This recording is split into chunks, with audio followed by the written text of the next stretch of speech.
When we look around and we see today in our politics a rich white man telling working class white people that their problem is brown people, we need to understand the historical pedigree of that. That is symbolic of the entire history of race and class politics in America.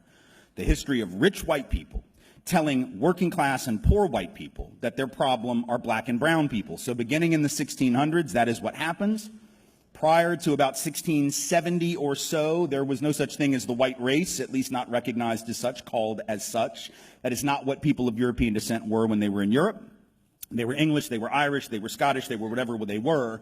They were not white. Only in the colonies do we become white, and for a very specific reason, because in those early years of the colonial period, where you had white indentured servants, one level above enslaved themselves, and you had African-descended folks, some of them enslaved for life, others indentured servants also in the earliest years of the colonies. Those people would often see their interests as being common. They all realized that they were being screwed over by the same landowners, the same elite. They fomented various rebellions like Bacon's Rebellion in Virginia, others as well.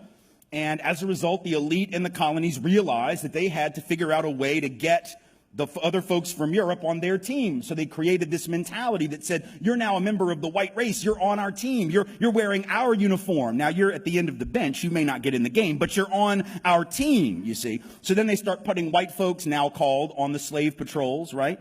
Didn't really give them any land or any real power except the power to control people of color, which is why folks of color say, and they are right, that modern policing traces to the system of slave patrols and slavery. And we have to be clear on that because that's the history, right? So whiteness was created to divide and conquer, to create the notion that even though you might not have much, at least you're not black, at least you're not indigenous, at least you're not Mexican, at least you're not Chinese working on the railroads to build the transcontinental economy.